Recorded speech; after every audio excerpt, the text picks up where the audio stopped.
안녕하십니까, 임정수 목사입니다. 오늘 기독교의 역사 세 번째 시간입니다. 지난주 잘 보셨나요? 좀 어렵지 않으셨나요?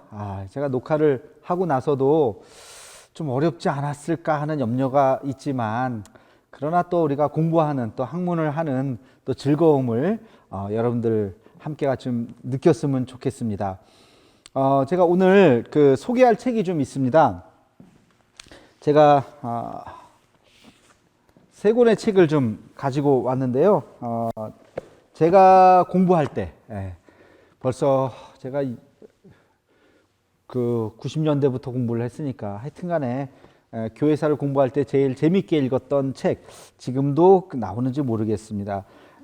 후스토 곤잘레스가 쓴 기독교 사상사 1, 2, 3권이라고 하는 이런 책이 있습니다. 여기에 보면 이건 지금 고대편인데요. 아주 그냥 너무너무 제가 처음 공부를 할 때 기독교 사상사를 공부했던 기억이 납니다. 이 책들 아주 좋은 책이에요. 좀 오래된 책이긴 하지만 여러분 한번 보시면 좋겠고요. 그 다음에 아주 유명한 책 한 권이 있습니다. 좀 몇 년 전에 나온데 알리스터 맥그라스라고 하는 현대 신학자가 쓴 기독교의 역사, 좀 두껍긴 한데 굉장히 자세하게 그렇지만 알기 쉽게 쓴 책입니다. 혹시 집에서 좀 더 전문적인 공부를 하고 싶다 생각하시는 분은 이 기독교의 역사, 맥그라스가 쓴 이 책도 굉장히 도움이 될 겁니다.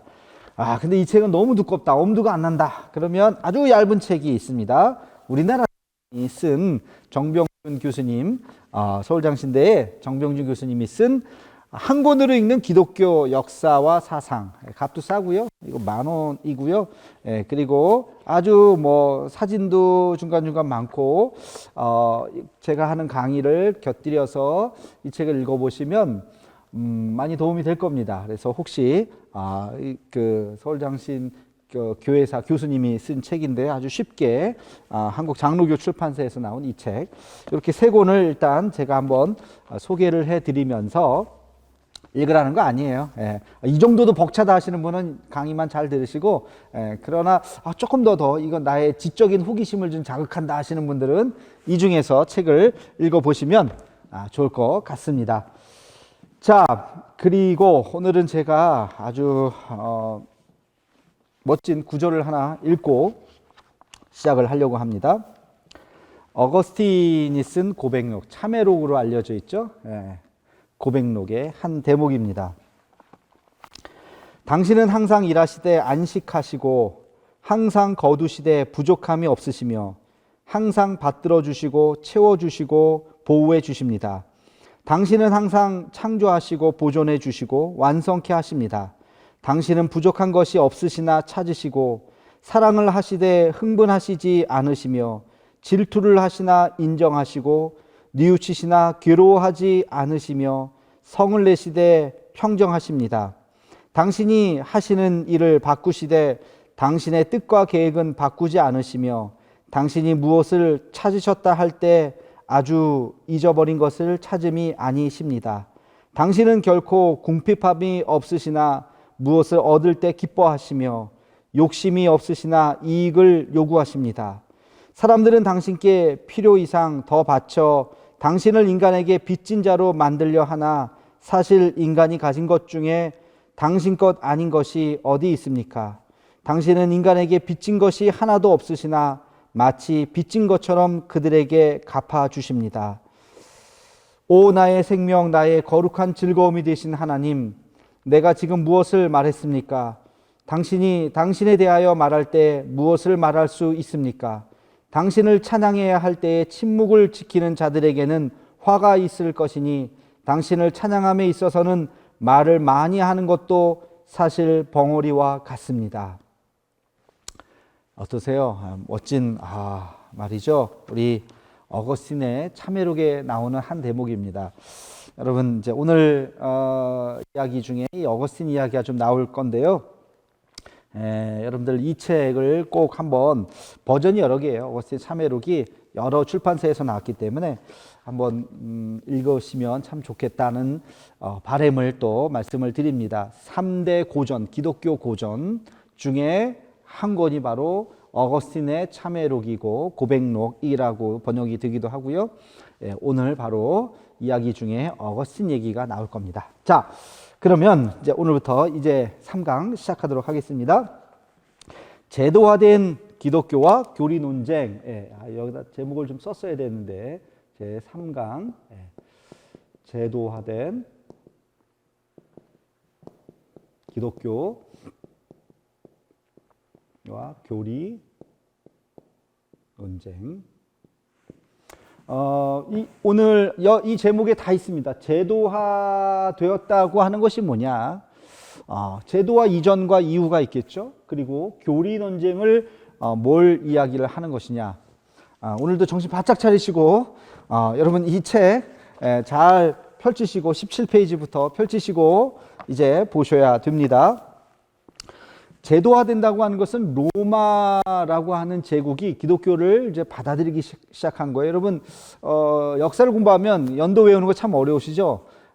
그래도 몇 개의 연도는 좀 여러분 머릿속에 좀 기억을 하셔야 돼요. 로마가 기독교를 국교로 받아들이는 건 그 후고요. 인정하기 시작한 아주 중요한 거죠. 더 이상 핍박하지 않은. 지난 시간에 10번에 걸쳐서 대박해가 있다고 그랬잖아요.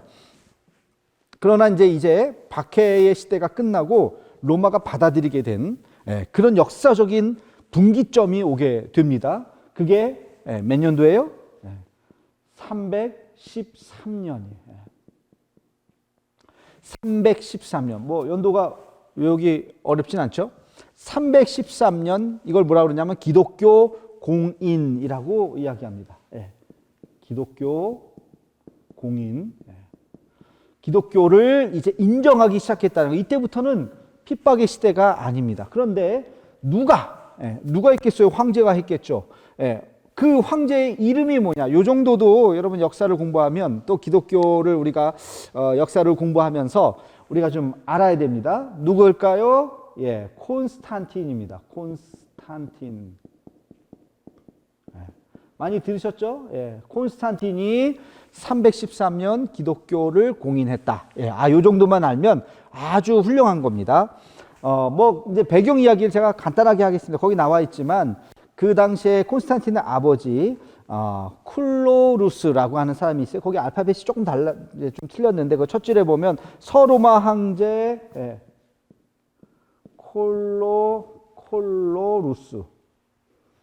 오가 양쪽에 2번 있습니다. 콜로루스. 콘스탄틴 콜로루스예요.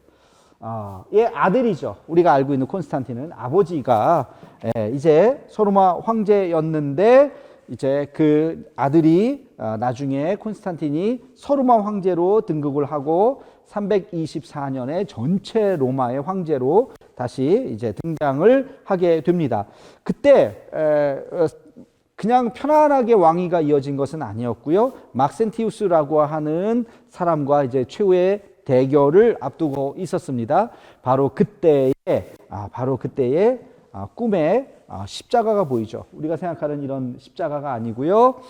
지금 카톨릭에서 쓰고 있는 십자가, 이거를 모노그램이라고 하는데 그 십자가는 어떻게 생겼느냐? X에다가 P자가 있는 십자가예요. 보셨죠? 이거 한번 보신 적 있으시죠? 이게 왜 기독교의 상징이냐? 이게 이 X하고 P하고가 뭔데? 이게 헬라어로 그리스도를 의미합니다. 헬라어로 그리스도를 크리스토스 이렇게 써요. 이게 크리스토스가 그리스도입니다. 그래서 요 앞에 있는 두 글자를 겹쳐 쓴 거예요. 그래서 이게 그리스도예요. 이 깃발을 만들어서 승리를 하게 되죠. 그러면서 하나님, 그리스도, 예수 그리스도가 나를 도와주셨다라고 이 콘스탄틴이 확신을 하게 됩니다. 물론 그의 어머니 헬레나의 기도와 뭐 그런 것들도 다 있었지만 결국엔 이 전쟁으로 승리를 하고 황제가 되고 나서 기독교를 더 이상 핍박하지 않고 받아들이게 되는. 그러나 이제 정치적으로 이 문제를 조금 해석하려고 하는 분들은 이 콘스탄틴이 뭐 독실한 크리스찬이었기 때문에 그랬다기보다는 이 큰 대제국을 하나의 가치관으로, 세계관으로 묶어야 되는데 건전한 세계관이 무엇이냐? 바로 기독교적인 가치관이라고 생각했던 거예요. 그 당시에 기독교인들이 워낙 평판도 좋았고 신실했었고 황제 숭배 사상 요거 하나만 아니면 나머지는 너무너무 신실한 사람들이었기 때문에 이 가치를 가지고 내가 이 로마를 지배하겠다라는 그런 일종의 정치적인 계산을 가지고 이제 했던 것이죠. 그래서 이 기독교를 공인하게 되는 그러한 역사가 일어나게 됩니다. 이걸 이제 제도화라고 이야기하는, 제도권 안에 들어왔다는 거예요. 그 전까지는 이제 흩어져 있었잖아요. 그죠? 흩어져 있었고 서로 두려움 속에 있었던 그런 기독교가 이제는 제도권 안에 들어와서 많은 사람들과 함께 공식적으로 이제 모임을 갖기 시작했어요. 어마어마하게 달라지기 시작했습니다. 제가 거기에 이제 정리를 좀 해놨습니다. 거기 보면요, 콘스탄틴의 업적, 거기 보면 첫 번째 뭐가 있었냐면 법률 제정을 했어요. 법률 제정.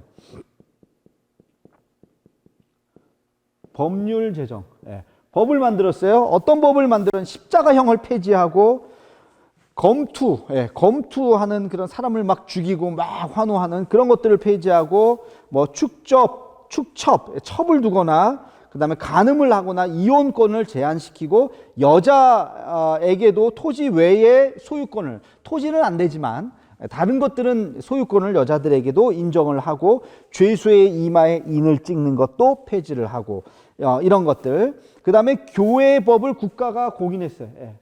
교회에서 결정되는 교회법을 국가가 인정을 했습니다. 이게 무슨 말이냐면 이제 교회의 지도자는 누굽니까? 교육자죠. 교육자가 법률적으로 결정한 것에 대해서 국가가 인정한 거예요. 그거에 대해서 왈가왈부하지 않았던 거예요. 그리고 예배당은 도피처로 죄인들이 교회 안에 들어오면 붙잡아 갈 수가 없었어요. 도피처로 인정이 되게 되었고, 그리고 사형 또는 사형을 언도하거나 또는 감형 이런 것을 요구권을 교직자에게 부여하기도 했습니다. 이만큼 이 교회의 권위가 굉장히 올라간 거죠. 교육자의 위상이 어마어마하게 올라가게 된 것입니다.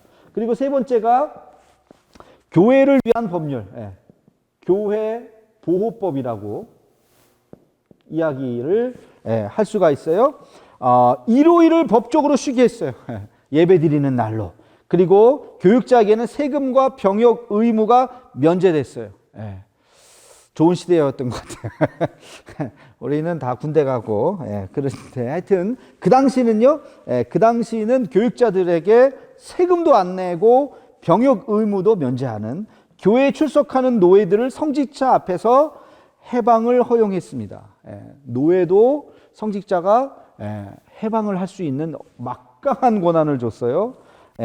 박해시의 몰수한 재산을 다 반환해. 그러니까 그 이전에 313년 이전에 박해당했죠. 이때 몰수당한 재산들이 개인이거나 뭐 이거를 전부 다 다시 돌려줘야 돼요. 환수해야 되는 거예요.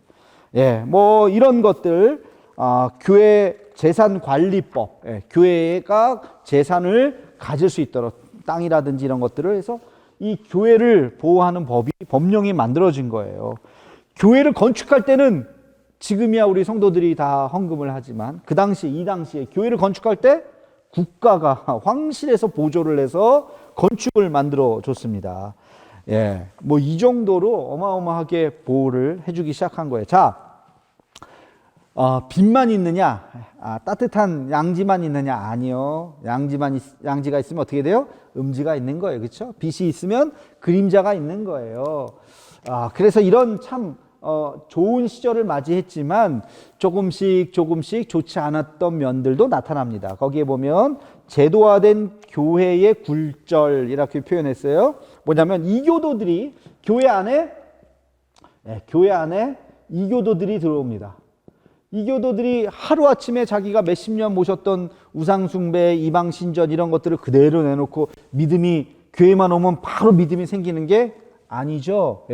우리 술, 담배 하시는 분들 교회 가자 그래갖고 한 번 다 나와서 예배 드렸는데 은혜 받았는데 술이 딱 끊어지더라, 이런 분들 별로 없어요. 그죠? 그러니까 여전히 술도 먹고 담배도 하고 또 교회를 안 나갈 수가 없어. 이때는 강제적으로 나가야 될 때니까 교회도 나가고 그러다 보니까 이교도들이 교회 안에 들어오다 보니까 이교도의 풍속도 같이 들어오는 거예요. 예. 이교도들이 했었던 풍속이 교회 안에 같이 들어오는 거예요. 예. 그런 모습들. 예. 제가 교회 보시면 교회 들어올 때 딱 문 열고 들어올 때 저 뒤에서 입구에서 이러고 들어오시는 분들을 내가 가끔 봐요. 교회 들어오는 입구에서 이러고 들어오시더라고요. 이거 어디서 하던 버릇이에요. 절간 가서 절간에 가면은 꼭 이러고 들어가잖아요. 그런 분들이 계시더라고요. 그냥 교회 이렇게 들어오면 되는데 꼭 교회 앞에 서서 이렇게 뭐 제가 그걸 뭐라고 하는 건 아니고 그런 습관, 그때 믿었던 그런 습관들을 가지고 그대로 이 습관을 버리는 건 쉽지 않으니까 그 당시에 교회가 이런 모습들이 있었습니다. 두 번째, 성직자들이 뭐 돈 걱정합니까? 군대를 갑니까? 무슨 걱정을 합니까? 그러다 보니까 타락하기 시작했다는 거예요. 공정성을 상실한 교회가 아까 재판을 했다 그랬어요. 판결을 하면 그대로 국가가 다 인정해 줬다 그랬어요. 그러다 보니까 공정하게 해야 되는데 판결이 제대로 하지 않는 거예요. 정치적으로 나한테 도움이 되는 사람들 편에 쓰게 되는 것이죠. 이게 참 수천 년이 지나도 그래요. 그죠? 경찰, 이게 다 공권력이 서 있어야 되는데, 검찰, 이런 게 아주 공정하게 해야 되는데, 정치검사, 뭐 이런 표현 쓰잖아요. 그때도 그랬다는 거예요. 성직자들이 어떤 더 권력에 붙어서 판결을 하고 하는 문제들. 또 하나는 이 국가가 그 당시에 로마 교황을, 제국을 이야기하는 거죠. 여기에 하나의 종속된 여기 눈치를 보고 여기에 좀 잘 보이려고 하는 그런 국가의 종속된 기독교가 이제 그런 모습이 나타나기 시작했다 하는 것이 그림자입니다. 가만히 생각해 우리가 상상할 수 있는 부분이에요. 자, 그런데 아주 여기서 중요한 일을 하나 합니다. 이 콘스탄틴이 이제 이런 것들을 다 하면서 야, 로마는 워낙 전통적인 국가잖아요. 로마는 전통적인 뭐 아주 정치, 경제, 문화 모든 것을 다 집중을 하고 있는 그러다가 보니까 여기에 이게 종교의 하나의 센터로 하기에는 이교도들이 워낙 많았었기 때문에 순수한 종교의 도시를 만들어야 되겠다라는 생각을 합니다. 그래서 수도를 옮깁니다. 그게 예전에 비잔티움, 오늘날의 이스탄불, 그게 콘스탄티노플이에요.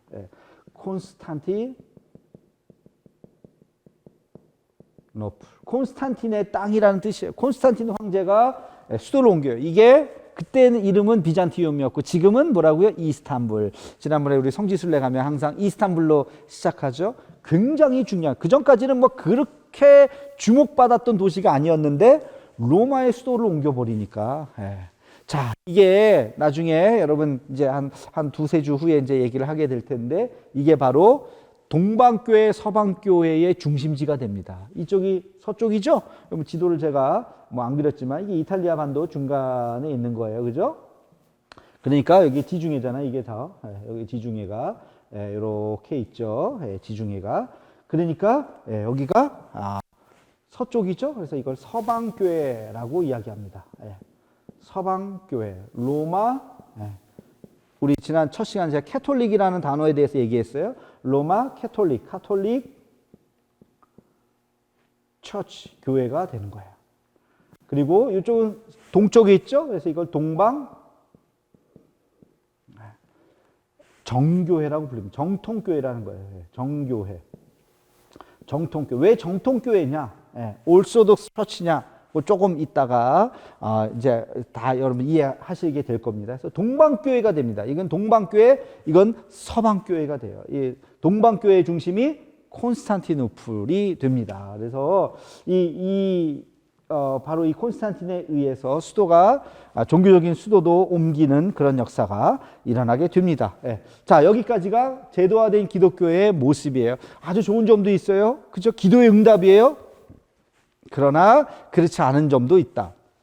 가끔 여러분 그런 기도하지 않으세요? 대한민국이 기독교 국가가 되었으면 좋겠다. 뭐 독일처럼 그런 그런 상을 하고 뭐 그렇게 기도하시는 분이 있어요.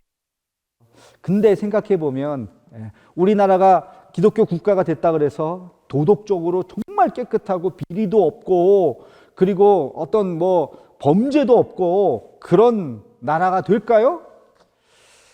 안 될 가능성이 더 높죠. 그죠? 그러니까 이 국가가 제도적으로 기독교를 받아들이는 거하고 인간에 있는 죄성, 우리 안에 있는 죄성하고는 별개의 문제예요. 그 차이, 그 갭에 그게 바로 교회 타락이 되는 것이죠.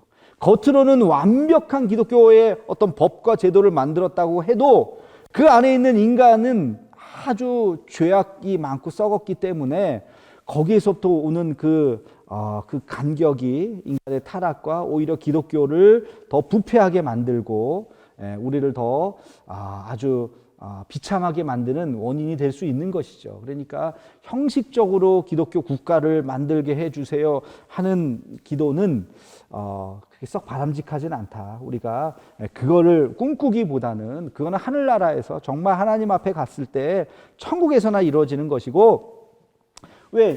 이때가 그런 나라였잖아요. 기독교를 공인해 버렸잖아요. 다 무조건 태어나면 교회 와서 세례를 받아야 되고 죽을 때 무조건 기독교식으로 장례를 치르고 그 안에서 무조건 교회에서 결혼식을 하고요.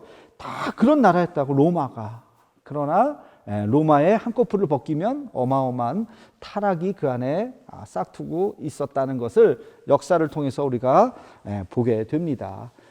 그러니까 아무튼 자 시간이 없으니까 교리 논쟁으로 넘어가겠습니다. 교리 논쟁. 여기에서 이제 어마어마한 이제 이게 논쟁을 위한 논쟁은 아니고요. 이 교리 논쟁이라고 하는 것은 말이 이제 논쟁이지 여러 가지 이제 생각의 차이가 이제 드러나게 됩니다. 생각의 차이. 첫 번째는 뭐냐면 신론이에요. 신론. 신론에 대한 논쟁이에요. 신론이 뭐야? 하나님이죠. 하나님. 하나님은 어떤 분인가? 근데 이게 단순히 하나님이 아니고요. 하나님과 예수님과의 관계예요. 하나님과 예수님과의 관계. 하나님이 어떤 분이신가? 자, 예수님과 하나님이 어떤 관계인가? 예수님 성경에 보면 예수님 뭐라고 했어요? 난 하나님의 아들이다. 그죠? 독생자 아들. 하나님의 독생자 아들 예수 그리스도를 보내주셨어요. 자, 여기에서부터 이제 오해를 하기 시작하는 거예요. 그러니까 여기는 성부고 여기는 성자. 그러니까 아빠와 아들 관계인데 어떻게 아빠랑 똑같을 수가 있느냐? 여러분들도 가만히 생각해보면 그치 똑같은 건 아니지. 아들이 아빠보다 더 낫던가 더 못하던가 뭐 그럴 수 있는 거지. 완전히 똑같진 않지. 혹시 그런 생각을 조금이라도 하게 되죠. 그 당시의 사람들도 그랬어요. 그래서 하나님과 예수님과의 그 관계를 어떻게 생각하느냐.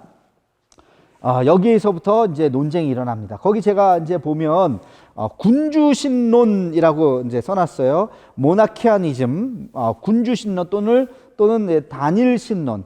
왕은 하나죠. 군주는 하나죠. 왕은 하나예요. 자, 근데 하나님이 있고 예수님이 있어요. 이 둘이잖아요. 이 문제를 해결해야 되는 거예요. 그러니까 예수님이 하나님에게 종속되는 생각을 합니다. 그게 무슨 말이냐면 예수는 인간이라는 거예요. 하나님이 아니라. 첫 번째, 이 군주신론의 첫 번째는요. 예수는 인간이다. 근데 예수님이 신이라면서요. 어떻게 되냐면 성령이 어느 순간 세례받을 때 성령이 임하셔가지고 그때 이제 성령의 역사가 예수님으로부터 나타나기 시작했다. 이렇게 보는 거죠. 그러니까 하나님은 저 위에 계신 거고 인간 예수가 성령을 통해서 역사하게 되었다.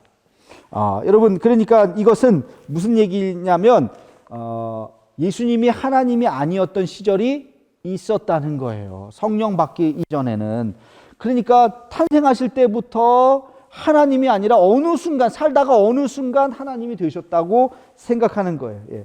여러분 이게 군주신론, 특별히 역동적 군주신론, 다이나믹 모나키아니즘의 이야기입니다. 거기 보면 이제 사모사타의 사울이라고 하는 대표적인 사람. 근데 여러분 보세요. 이 사람이 어디 사람이에요? 안디옥의 감독이었어요. 공부 열심히 했던 분들 기억나시나요? 제가 세 가지 학파의 말씀을 드렸어요. 지난 시간에. 세 가지 학파 중에 안디옥 학파, 알렉산드리아 학파, 안디옥 학파, 라틴 학파가 있다고 말씀을 드렸죠. 그 중에 안디옥 학파는 어디에 좀 더 가깝다 그랬어요? 벌써부터 갑자기 뭐 머리에 막 쥐가 나기 시작해요. 안디옥 학파는 예수님을 예수님을 조금 더 인간적인 예수님으로 보려고 하는 그런 경향이 있다 그랬죠. 바로 이 사모사타의 사울이라고 하는 사람이 그랬던 사람 중에 대표적인 사람입니다. 그래서 예수님의 인성을 강조합니다. 예수님 인성 있죠. 예수님 인간이셨죠. 눈물도 흘리시고 배도 고프셨고 눈물도 흘리셨고 그렇죠? 그런 아주 예수님. 그러나 그것이 전부가 아니죠. 그것이 전부가 아니죠. 근데 바로 이 안디옥 학파의 대표 주자였던 사울이라고 하는 사모사타의 사울이라고 하는 사람이 바로 이것을 주장했다. 결국엔 어떻게 됐습니까? 이것이 아까 교리 논쟁이었다 그랬잖아요. 이쪽이 다 이단으로 이제 판별이 됩니다. 두 번째는 뭐냐면 모달리스틱 모나키아니즘, 양식론적 군주신조이라고 하는 겁니다. 두 번째는 뭐냐면 예수는 하나님이다. 맞네. 하나님이다. 근데 예수는 하나님이니까 예수가 없는 거예요. 그러니까 예수님이 이 땅에 오셨는데 예수님이 성자가 아니라 그가 성부라는 거예요. 성부. 성부가 아예 그분이 내려오신 거예요. 성부. 그러니까 여기서 나오는 게 뭐냐면 성부 순환설. 예수님 십자가에 달려 죽으셨잖아요. 하나님이 죽으신 거예요. 그것도 가만히 생각해보면 맞는 것 같기도 하고 아닌 것 같기도 하고. 이게 뭐냐면 양식론적이라고 양태론적이라고도 말하는데, 여러분 옛날에 우리가 그렇게 표현 많이 했던 것 같아요. 삼위일체 하나님을 얘기할 때 하나님은 태양입니다. 태양에는 본체가 있고요. 여기 태양의 본체가 있고, 그 다음 뭐가 있어요? 빛이 있죠. 태양의 빛. 그 다음 또 뭐가 있어요? 열이 있고, 그렇죠? 그래서 이 본체와 빛과 열이 다 삼위일체입니다. 이렇게 설명을 삼위일체를 하려고 했었던 시절이 옛날에 있었던 것 같은데, 이것이 바로 양신론적 군주신론, 뭐 2단까지는 아니지만 오류예요. 이렇게 설명하면 안 되는 거예요. 이것은 삼위일체를 완벽하게 설명하는 이야기가 아니에요. 그래서 삼위일체는 우리가 딱 설명하기는 쉽진 않은데, 이거는 아니다, 이거는 아니다. 그렇게는 말할 수 있어요. 그래서 예수님하고 하나님인데 예수님의 인성을 완전히 제거시켜버리는, 예수님의 인성을 완전히 제거시켜버리는 예수님은 이단이라는 거예요. 잘못된 거예요. 그러니까 예수님 안에 인성이 있어요. 그러니까 이 두 가지는 다 똑같이 뭐예요? 똑같이 군주신론, 완전히 다른 개념이지만 하나로 보려고, 군주가 하나라 그랬어요. 그죠? 하나로 보려고. 예수님은 없다. 하나님이다. 인간 예수는 없다. 하나님이다. 라고 생각하는 게 그것도 잘못된 거고, 예수님은 그냥 인간이었어. 근데 하나님의 영이 임하셔서 어느 순간 신처럼 이렇게 하신 것이지, 인간으로 보려고 하는 것이 그것도 이단. 아시겠죠? 좀 어렵지만 그냥 뭐 그 정도 이해하세요. 자, 이게 첫 번째 이고요. 두 번째는요, 하나님과 예수님의 일체성을 부인하려고 하는, 이것도 뭐 비슷한 것입니다. 이게 군주신론. 자, 두 번째 보겠습니다. 두 번째는 아리우스파. 여러분, 이 아리우스가 잘 이해를 하셔야 돼요. 아리우스는 하나님과 예수님의 일체성을, 하나님과 뭐 예수님을 이렇게 씁시다. 일체성을 부인한 거예요. 뭐 이거랑 뭐 비슷하지만 조금 좀 달라요. 예수님도 하나님이시지만 뭐라 그랬냐면, 이것 God이죠, God. God. 예수님도 God이에요. 똑같이. 근데 세컨드 갓이라고 했어요. 세컨드 갓. 예, 이거는 퍼스트 갓. 이건 세컨드 갓. 예. 그러니까 완전히 똑같지는 않다는 거예요. 예, 완전히 똑같지 않고 99.99%만 같은 거예요. 예, 0.001%는 다른 거예요. 예.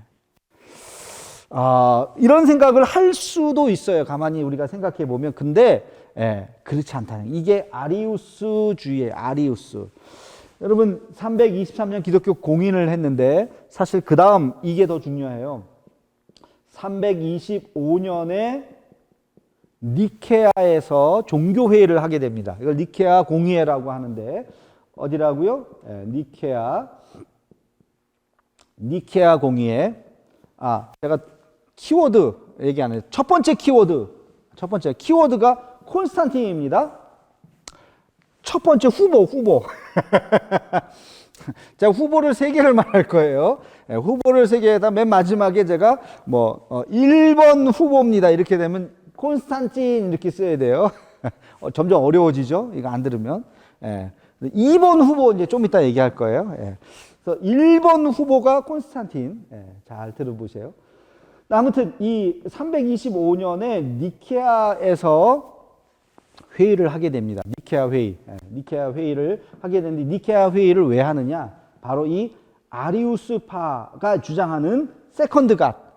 예수님은 세컨드 갓이라고 주장하는 이 주장이 굉장히 혼란을 가져오기 시작했습니다. 기독교 안에서. 그래서 이 문제를 해결을 해야 된다. 예수님이 어떤 분이신가를 해결해야 된다라는 의미에서 바로 이제 이 아리우스파가 등장을 합니다. 그런데 이 아리우스파가 결론을 얘기하자면 이게 이단으로 정제됐습니다. 굉장히 큰 영향을 주었습니다만 이 아리우스파는 이단이 돼요.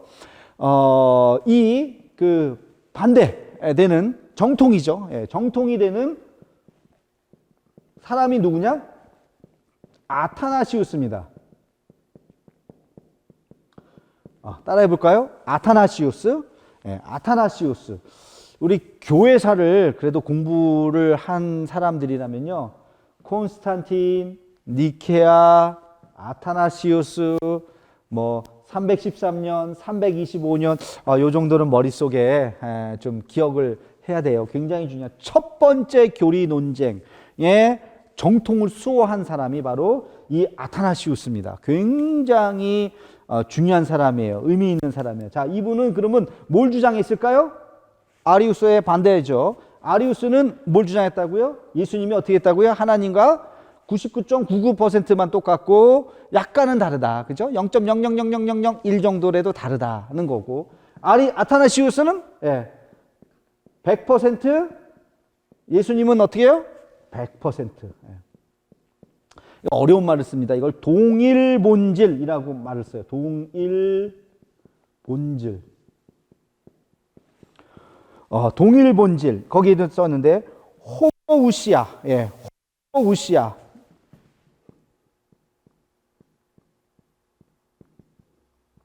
이게 동일본질이에요. 동일본질. 그러면 여기는 뭐냐? 동일본질이 아니라 유사본질 이렇게 말을 써요. 유사본질. 유사본질. 동일하지 않고 여기 안에 호모이우시아. 여기 보면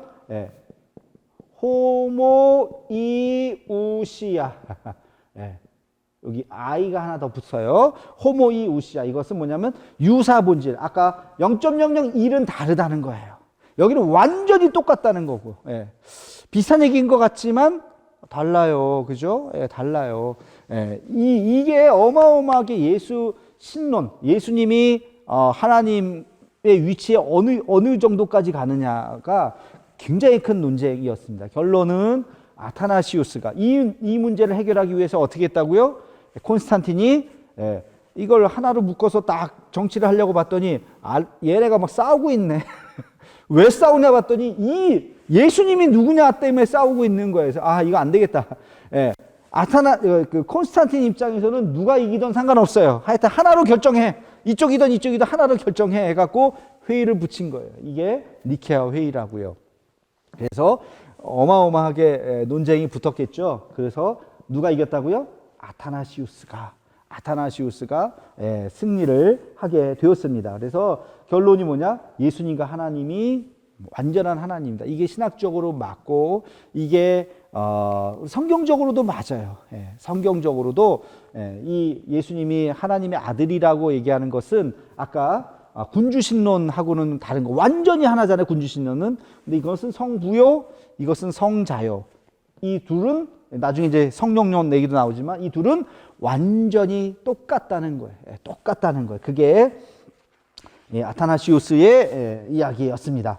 자, 거기 보면 이제 결론이 니케아 회의라고 나오죠. 니케아 회의에서 이제 결정을 합니다. 근데 니케아 회의에서 결정된 게 몇 가지가 있어요. 굉장히 첫 번째 회의였고, 기독교를 이제 하나의 틀로 만들어 놓아야 했기 때문에 아까 이 교리 논쟁, 이것을 우리가 아까 신론이라고 얘기했어요. 그죠?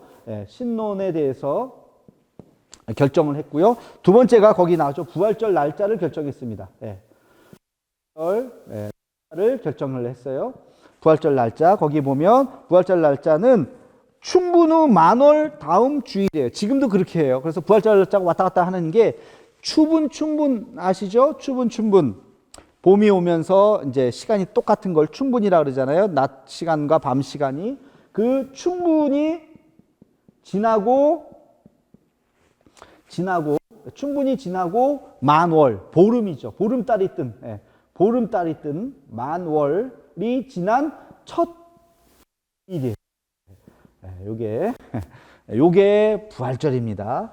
이렇게 해서 춘분의 날짜가 왔다 갔다 하기 때문에 그렇기 때문에 매년 부활절 날짜가 달라지는 거예요. 이게 서방 기독교의 결정이었습니다. 근데 동방교회는 니산월 14일, 니산월 여러분 1월이죠. 유대력으로 1월이에요. 이때가 뭐예요? 6월절이죠. 그래서 유대인의 6월절을 부활절로 지킵니다. 그래서 이 동방교회, 아까 콘스탄티노플, 이스탄불 쪽에 있던 동방교회와 서방교회가 부활절을 인식하는 게 조금 그렇게 해서 좀 다릅니다. 그 다음에 뭐 감독 임명에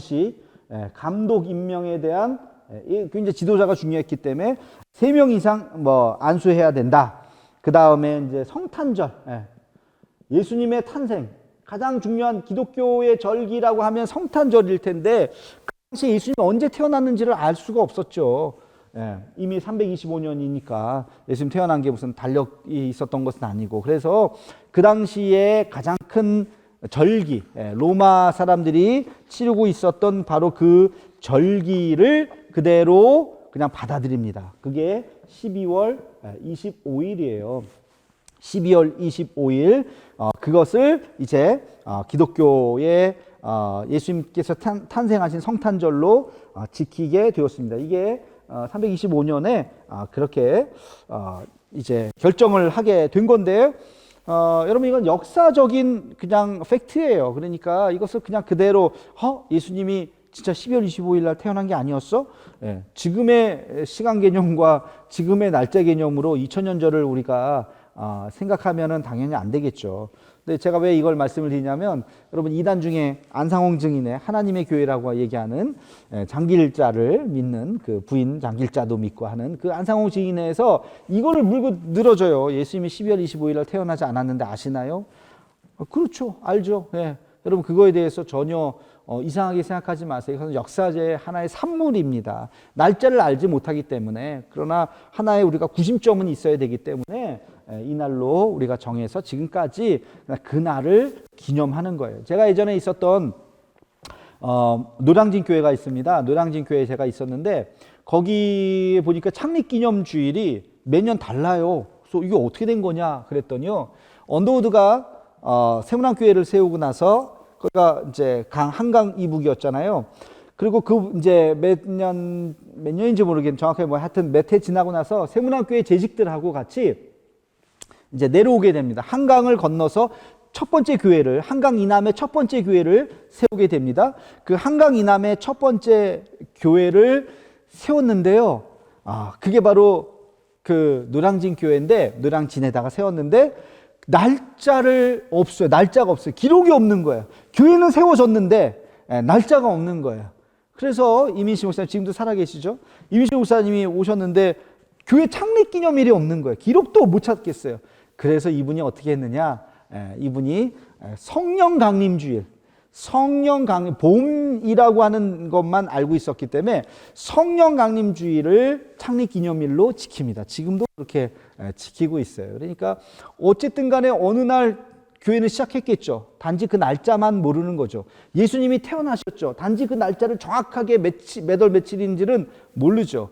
그러나 이것을 로마가 기독교를 공인한 후에 그냥 이 날짜를 성탄절로 지켰다 하는 것에 대해서 뭐 우리가 못 받아들일 이유는 없을 것 같습니다. 여러분 그 얘기, 그다음에 한 가지 더, 사순절. 우리가 지금 얼마 전에 사순절 지났는데 이 사순절 절기를 이때 지키게 됩니다. 자, 그래서 니케아 회의에 평가가 있습니다. 예루살렘 거기 보면 이제 예루살렘 회의, 사도행전 15장 이후에 첫 회의를 했다. 사도행전 15장이 언제입니까? 300년 전이잖아요. 그죠? 그 이후에부터 이렇게 와서 첫 번째 회의를 하게 됐다는 거. 그 다음에 교회의 문제를 회의를 통해서 결정하기 시작했고, 황제의 영향력이 교회에 들어오기 시작했고, 여기서 니케아에서 니케아 신조를 만듭니다. 이것이 지금까지 우리가 매주 고백하는 사도신경으로 신앙 고백하겠습니다 하죠.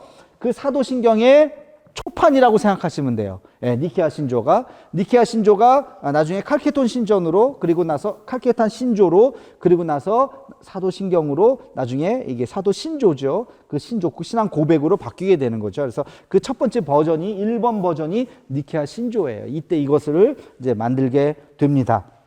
그리고 기독교 이단 문제 중에 하나, 아리우스파가 제거가 되게 되는 것이죠. 이런 일들이 이제 쭉 있었습니다. 아이고, 이거 첫 번째 했는데 시간이 많이 갔네요. 그래도 뭐 중요하기 때문에 오늘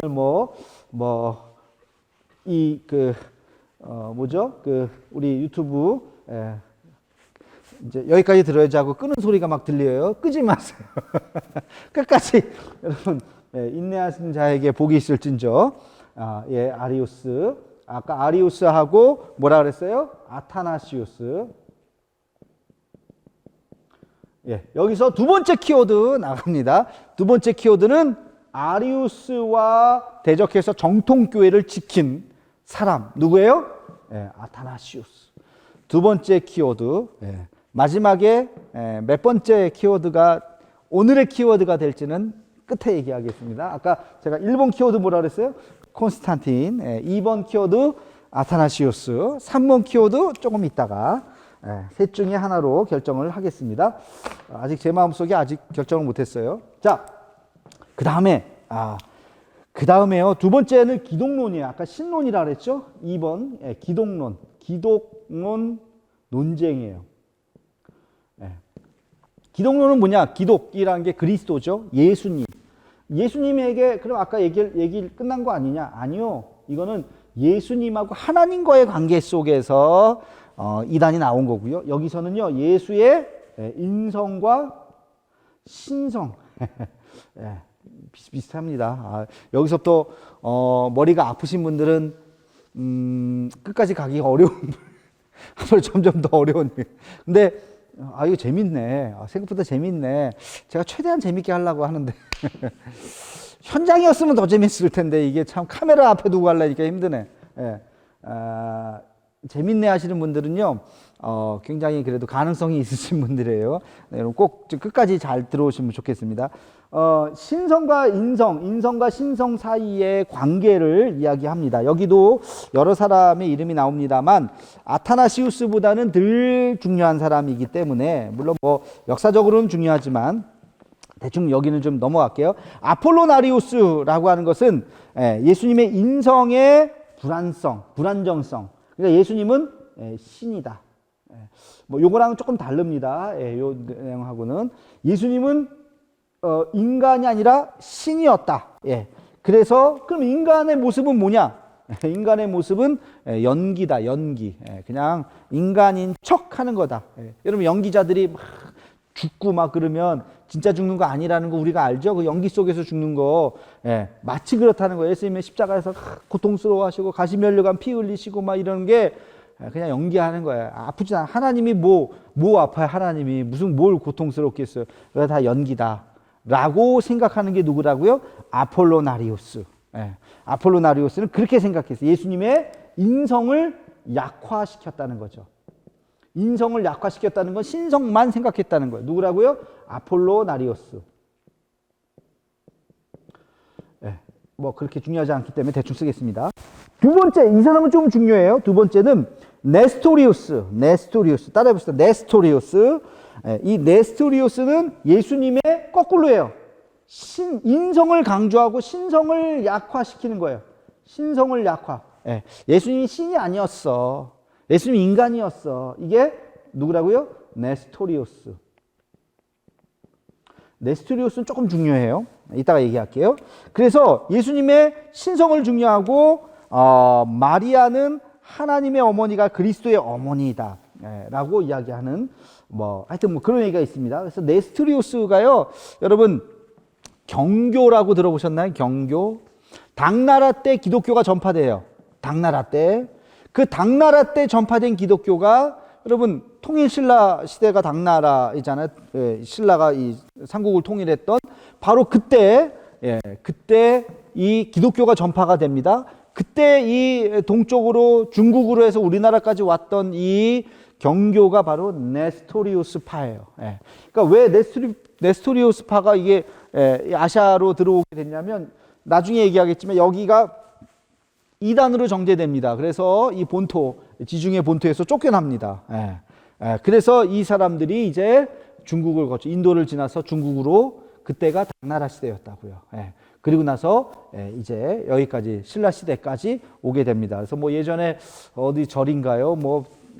절의 탑 안에 기독교 유물이 발견됐다, 십자가가 발견됐다 하는 게 있는데 그건 사실이고요. 그때 그 십자가의 기독교의 상징은 네스토리우스파입니다.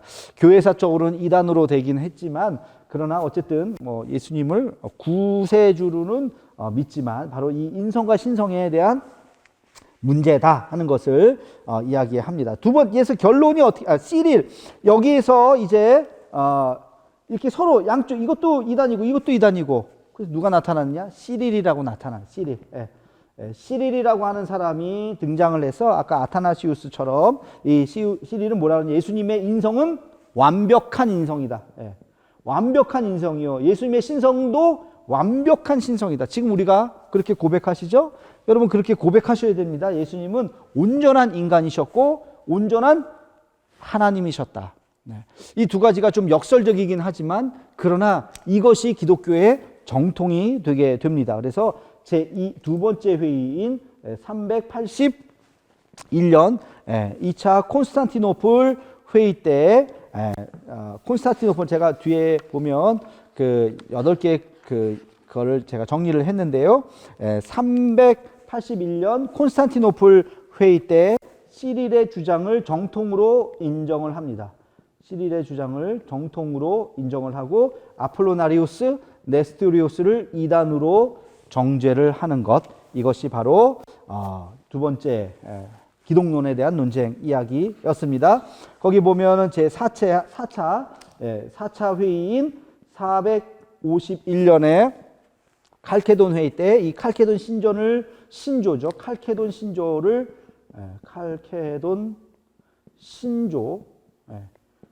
카에도죠. 그 신앙 고백을 만듦으로써 이 기독론 논쟁을 정리를 하게 됩니다. 거기에 보면 제가 21페이지 위에 보면 나와 있습니다. 칼케돈 신조에 대해서 예수 그리스도는 신성과 인성에 있어서 완전하고 참 하나님이시고 참 인간이시다. 참 하나님이시고 참 인간이시다. 완전하고. 두 번째, 신성은 성부와 같고 인성은 우리와 같으나 죄가 없다. 신성은 성부와 같다. 하나님과 완전히 같고 인성은 우리와 같다. 그러나 죄가 없으시다. 그리스도는 1인 2성, 신성과 인성과 신성 이 두 가지의 성을 동시에 갖고 계시다.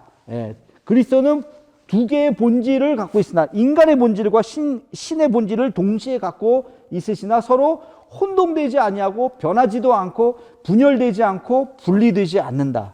완벽한 신앙 고백이죠. 그 완벽한 신앙 고백을 이 칼케돈 451년 신앙 고백에서 인준을 하게 됩니다. 자, 이게 구원론 이야기고요. 그 다음에 세 번째 성령론을 봐야 됩니다. 세 번째, 성령론. 여러분 뭔가 좀 흐름이 있죠? 신론, 신론 논쟁, 기독론 논쟁, 그리고 성령론 논쟁으로 넘어갑니다. 성령론 논쟁에서 중요한 것은 의외로 뭐 간단하게 생각하시면 돼요. 성령이 어디서부터 나왔느냐? 성령은 하나님의 영이죠. 하나님. 그리고 성령이 예수님에게서부터 나왔습니다. 예수님에게 임하죠. 성령이. 자, 그러면 성령의 자리가 여기인데, 성령이 하나님으로부터 나온 하나님의 영이냐, 예수님으로부터도 나온 것이냐, 이거 똑같은 것 같은데요. 요게 달라요. 거기 보면 신조를 만든 성령은 아버지께로부터 나왔다. 여기까지만 신조가 만들어졌어요. 니케아 신조를 만들 때. 근데 아버지께로만 나오면 안 되잖아요. 아들에게도부터 나와야 되잖아요. 그렇죠? 이거를 넣느냐 안 넣느냐. 그래서 아들로부터도 나왔다. 이 문구를 넣어야 된다는 거죠. 그러니까 원래 니케아 신조에서는 이 문구가 빠졌다고요. 요 문구가 뭐냐? 이게 필리오케예요.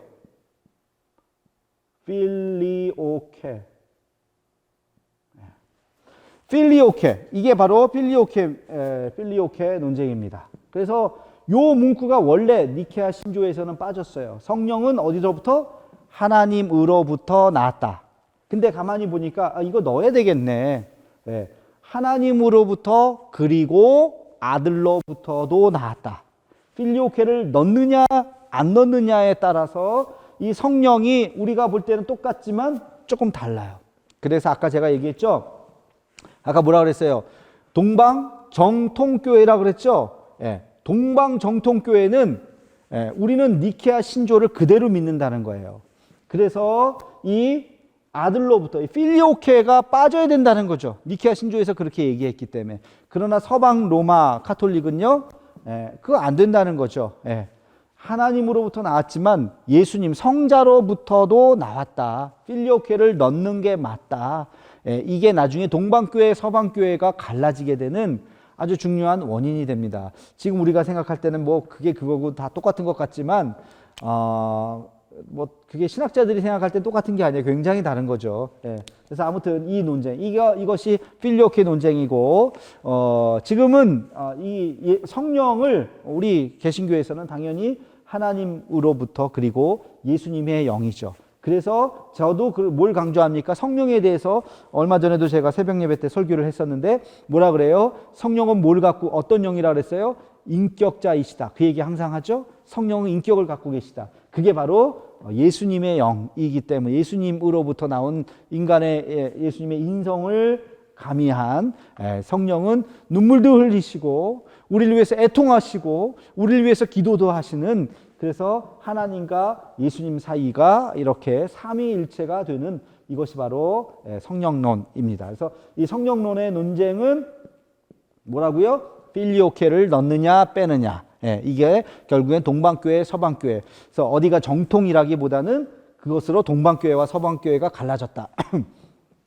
동방교회는 원래 빠졌던 니케아 신조를 그대로 가져가야 된다라고 생각하는 게 동방교회였고, 서방교회, 로마 카톨릭은 아니다, 필리오케를 넣는 것이 옳은 것이다 라고 하는 것이고, 우리 개신교는 동방교회라기보다는 나중에 얘기하겠지만 우리 개신교는 서방교회 전통으로 종교교육을 통해서 나왔기 때문에 우리는 이 필리오케가 들어간 성령론을 더 믿는 것이죠. 자, 마지막 네 번째 사실은 굉장히 중요한데요. 마지막 네 번째 좀 지울게요. 마지막 네 번째 논쟁이 뭐냐면 바로 구원론입니다. 구원론. 구원은 어떻게 임하는가? 구원은 어디에서부터 오는가? 여러분, 이 구원론을 정리한 사람이 있습니다. 드디어 제가 오늘 처음 시간에 얘기했던 바로 이 아우구스티누스, 이 어거스틴이 나옵니다. 이 구원론을 정리한 사람이에요. 조금 이렇게 보면 기독교 역사를 쫙 펼쳐놓고 보면 우뚝 솟은 사람이 있죠. 바울, 그리고 어거스틴, 그리고 토마스 아퀴나스, 신학 대전을 쓴 토마스 아퀴나스 중세, 그리고 루터와 칼빈, 아퀴나스, 이런 사람들이 굉장히 아주 유명한 신학자들이죠. 바로 이 어거스틴이 이제 등장을 합니다. 구원론을 가지고. 여러분, 이 구원론의 그 생애는 여러분 한번 보세요. 그냥 넘어가고요. 그가 쓴 참회록과 하나님의 도성, 아주 유명한 책입니다. 세상을 역사 최초의, 뭐 최초는 아니지만 하여튼 이 기독교 사상을, 기독교적인 세계관을 가지고 세상을 본 책이 바로 하나님의 도성이라고 하는 책이에요. 그래서 역사 철학서라고도 이야기하는, 이 세상을 어떤 눈으로 우리가 하나님의 눈으로 볼 것인가, 오래된 책이지만 굉장한 통찰력을 갖고 있는 책이죠. 자, 여기서 이 어거스틴과 싸운 사람이 있었겠죠. 여기도 다 마찬가지지만, 여기도 아리우스, 아타나시우스, 여기도 아까 제가 싸운 사람들 이야기를 했습니다. 여기도 마찬가지예요. 어거스틴과 펠라기우스가 나옵니다. 펠라기우스, 이 둘의 의견이 상출된 거죠. 뭐 쉽게 얘기할게요. 여러분, 구원은 누가 주시는 거예요? 하나님이 주시는 거죠. 그러면 인간이 구원에 있어서 할 일이 있을까요, 없을까요? 있을까요, 없을까요? 있다. 있다고 생각하면 펠라기우스예요. 인간은 구원에 있어서 할 게 없다. 할 수도 없고 오직 100% 하나님의 은총이다. 그게 어거스틴입니다. 여러분, 지금까지 어떻게 믿으셨나요? 내가 좀 열심히, 나의 노력, 인간의 노력, 그 노력을 뭐라고 이야기합니까? 그 노력을 우리는 행위라고 얘기하죠. 인간의 행위. 행위가 1% 아니 0.0001%라도 있다고 생각하면 펠라기우스 쪽이에요. 어거스틴은 0.00001이건 뭐가 없다는 거예요. 0%. 인간의 행위는 0%. 그럼 뭐가 100%예요? 하나님의 은혜. 그죠? 하나님의 은총. 하나님의 은총이 100%. 이게 어거스틴의 주장입니다. 그래서 이 구원론에 있어서 바로 이제 이 두 가지의 논쟁이 벌어지게 됩니다. 제가 거기 23페이지에 보면 표를 만들어 놨어요. 죽음. 죽음은 뭐냐? 어거스틴은 인간의 타락의 결과다. 타락의 결과. 펠라기우스는 죽음은 죄와 관련 없이 자연적인 것이다. 자연적인 것이다. 이렇게 얘기했고요. 중요한 게 이제 뭐가 문제가 됐냐면 이제 유아 세례하고 원죄가 문제가 된 거예요. 원죄. 태어날 때부터 갖고 있는 죄가 원죄죠. 어거스틴은 원죄가 있다고 생각했을까요? 없다고 생각했을까요? 있다고 생각했습니다. 있으니까 태어난 아기도 죄인인 거예요. 그러니까 뭐가 필요해요? 하나님의 구원의 은혜가 필요한 거예요. 그 아이는 나쁜 짓 안 했죠. 지금 앵앵에 태어난 아이가 무슨 나쁜 짓을 했겠어요. 그렇죠? 펠라기우스는 원죄를 인정하지 않았어요. 그러니까 나중에 뭘 인정하지 않아? 유아 세례도 받을 필요가 없다고 생각했어요. 걔가 뭘 알겠냐. 걔한테 세례를 주는 게 무슨 의미가 있겠냐. 아무 의미가 없다. 펠라기우스는. 그러나 어거스틴은 아니다. 그 아기도 원죄가 있기 때문에 이 원죄를 씻을 수 있는 것은 세례다. 유아 세례를 줘야 된다라고 어거스틴은 생각을 했습니다. 그리고 구원에 있어서 불가항력적인 은총이라고 하는 것은 하나님께서 그냥 은혜를 그냥 부어주시는 거예요. 내가 거부할 수도 없어요. 거부할 수도 없는 것이 하나님의 구원의 역사라고 하는 것입니다. 그러나 펠라기우스는 인간의 노력과 행위가 있다는 거예요. 생각보다 많다는 거예요. 내 결단과 의지가. 이것이 바로 펠라기우스입니다. 그래서 이 논쟁을 종식시키는데 어거스틴이 이겼는데, 이 논쟁을 종식시키는 것이 바로 뭐냐면 오렌지 회의라는 거예요. 오렌지 회의는 8가지 회의보다는 총회보다는 조금 밑에 있는, 뭐 우리로 치면 노회 정도 되는 그런 회의인데, 거기에서 어거스틴을 인정했는데요. 여기 이 오렌지 회의에서 약간의 좀 애매한 게 뭐냐면 펠라기우스의 주장을 요만큼 받아들였어요. 그게 뭐라고요? 인간의 노력과 행위가 전혀 없는 것은 아니다. 그래서 이 오렌지 회의의 결론은 뭐냐면 반펠라기오스 또는 반 어거스티니즘, 반반씩. 예. 이 어거스틴은 뭐라고 주장했다고요? 100%라고 주장을 했는데 인간의 노력도 있어야 된다라고 주장을 했습니다. 근데 여러분 재밌는 건요, 이 어거스틴이 나중에 어디로 연결이 되는지 아세요? 예, 이 어거스틴의 주장이요. 예, 나중에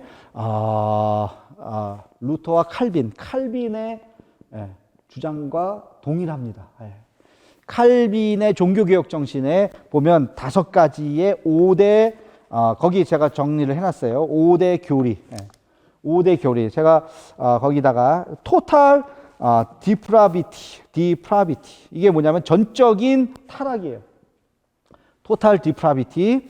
그 다음에 두 번째, 인간은 전적인 타락했다. 두 번째 뭐냐면 거기 보면 unconditional election. 그래서 unconditional election, 무조건적인, 거기 제가 타락이라 했는데 오타입니다. 죄송해요. 무조건적인 선택이에요. 구원에 있어서 하나님의 무조건적인 선택이에요. 선택을 하시는데 어떤 조건을 갖지 않으신다는 거. 세 번째가 limited salvation, 제한된 구원이에요. 제한된 구원이라고 하는 거. 모든 사람이 구원받는 거, 하나님께서 모든 영혼을 다 구원하는 것이 아니라는 거. 하나님께서 구원하는 사람이 있다는 것이죠. 그 다음에 네 번째가 irresistible grace. 이건 뭐냐면 불가항력적인 은혜라고 했는데 저항할 수 없는 은혜. 저항할 수 없는. 하나님의 은혜가 내리면 인간이 거부할 수도 없는, 저항할 수도 없는 거예요. 그리고 마지막에 P로 시작하는 게 뭐냐면 perseverance of saint, 성도의 인내입니다. 성도의 인내. 제가 왜 이 약자를 썼냐면 성도의 인내라고 하는 것은 뭐냐면 그 마지막까지 우리가 하늘나라에 가기까지 우리가 해야 할 것은 이 구원의 역사에 동참하고 참여하고 이 시간을 견디고 나아가는 것, 이것을 이야기합니다. 이게 약자를 하면 뭡니까? 튜립이죠. 튜립. 이 5가지가 칼빈의 5대 강령이에요. 굉장히 중요한 거예요. 튜립. 나중에 종교개혁사 하면서 다시 한번 좀 얘기를 하겠습니다. 이 튜립 5가지. 여러분 이 라인을 제가 왜 얘기했냐면 예수님의 말씀이 바울에게도 갑니다. 바울에게만 가는 게 아니라 12제자에게 가요. 12제자. 베드로를 포함한. 근데 이 바울의 로마서나 이런 것들을 가만히 읽으면 바울의 이야기가요, 어거스틴에게 그대로 갑니다. 하나님의 은총에 대해서 이야기해요. 이 어거스틴이 칼빈으로, 그리고 칼빈이 누구에게 가냐면 이게 개혁 장로교, 우리죠. 개혁 장로교 쪽으로 우리가 가게 되는 거죠. 장로교의 효시가 칼빈이니까 우리 개신교, 개신교. 근데 이 베드로는 당신의 이제 베드로 행위, 이제 우리가 유대인이라고 봤을 때 유대 크리스찬들이에요. 유대 크리스찬들은 행위를 굉장히 강조해요. 사도행전에도 보면 그런 이제 부분들이 나오거든요. 그래서 이 행위를 강조하는 하나의 흐름이 생겨요. 그게 아까 뭐라 했어요? 펠라기우스. 그리고 칼빈 시대의 중세 카톨릭이에요. 중세 카톨릭이 뭘 강조해요? 행위를 되게 강조하죠. 그래서 행위 중에 가장 큰 행위가 면죄부 사는 행위잖아요. 그것이 바로 구원과 연관이 된다고 생각하잖아요. 그래서 이게 중세 카톨릭하고 연결이 되어 있습니다. 그래서 이 인간의 이 행위 문제는요, 사실은 굉장히 깊은 얘기예요. 구원에 있어서 인간의 행위가 전혀 없느냐. 이게 이제 칼빈이 오해를 불러일으켰던 것이 예정론인데, 뭐 그 부분은 나중에 좀 하도록 그렇게 하고요. 그래서 오늘 이 튤립까지 하게 됐습니다. 마지막 24페이지에 보면 제가 중세 에큐메니칼 회의, 여기서 얘기했던 에큐메니칼 8번에 걸친 에큐메니칼 회의가 좀 있었다. 거의 한 100년에 한 번 정도씩 이렇게 있었는데요. 중요한 거기 논쟁점, 결의사항까지 쭉 정리를 좀 했습니다. 사실 이거 좀 설명하려면 시간이 있는데 오늘 너무 많이 시간이 많이 가가지고 그런 문제가 여기까지 일단은 하겠습니다. 제가 아까 첫 번째 키워드 뭐라 그랬어요? 콘스탄틴. 두 번째 키워드 뭐라 그랬어요? 아타나시우스. 세 번째 키워드는 누굴까요? 어거스틴이죠. 어거스틴. 어거스틴이 세 번째 키워드입니다. 자, 마지막 요 얘기하고 세 번째 키워드 중에 뭔지를 말씀드리겠습니다. 교회에 보면 이제 거기 제가 그 밑에 표를 하나 했는데 이제 기독론 논쟁으로부터 시작해서 나중에 교회론 논쟁. 중세 때는 고대에서는 기독론 지금 요 이야기가 중요하고요. 중세 때는요 교회론이 중요합니다. 그리고 종교개혁 시대에 와서 종교개혁 시대로 와서는 구원론, 다시 구원론, 그리고 현대에서는 성령론에 대한 이 네 가지가 굉장히 중요한 여러분 그 기독교 교리 지금 신 목사님하고 공부 열심히 하고 계신가요? 거기에 이제 이런 것들이 아주 굉장히 중요한 하나의 흐름이기 조직 신학하고도 이제 맞물리는 그런 장면입니다. 아이고 오늘 제가 내용이 좀 길어서 내용이 길어서 한 40분은 하겠다 그랬는데 1시간을 넘겼습니다. 그래서 끝까지 잘 여러분 들어주시면 좋겠고요. 오늘의 키워드 1, 2, 3번 중에 몇 번이냐면 바로 여러분 3번으로 생각했죠? 2번으로 하겠습니다. 2번. 2번. 자, 여기에 있습니다. 여기에 있습니다. 오늘 제가 키워드 3가지를 말씀드렸는데 그 중에 2번이라고 얘기했던 것을 여러분 종이에다가 써주시면 되겠습니다. 오늘 여기까지. 아이고 점점 이제 좀 어려운 거 좀 한 곱이 넘겼어요. 중세부터 다시 이제 스토리로 가서 조금 더 편안하게 다음 주부터는 좀 하실 수가 있을 겁니다. 이제 중세 이 어거스틴이 이 고대의 마지막입니다. 어거스틴이 고대 교회에서 마지막 분기점이 어거스틴으로 쳐요. 그리고 어거스틴 이후부터는 우리가 중세라고 이야기합니다. 다음 시간, 그 다음 시간 2주에 걸쳐서 중세에 대한 이야기를 좀 하도록 하면서 로마 제국의 멸망, 로마가 어떻게 멸망이 됐는지. 근데 로마가 멸망했는데 기독교는 멸망하지 않았어요. 기독교는 살아남았어요. 이제 그 이야기부터 다음 시간에 하도록 하겠습니다. 여러분 너무 어려운 얘기 끝까지 들어주셔서 감사하고요. 다시 한번 반복해서 들으시면 조금 더 이해가 쉽겠고 아까 제가 소개했던 책들 혹시 참고로 하신다면 더 도움이 되겠습니다. 들어주셔서 너무 감사하고요. 다음 주에 또 뵙겠습니다. 꼭 들으셔야 돼요. 중간에 포기하지 마세요. 안녕.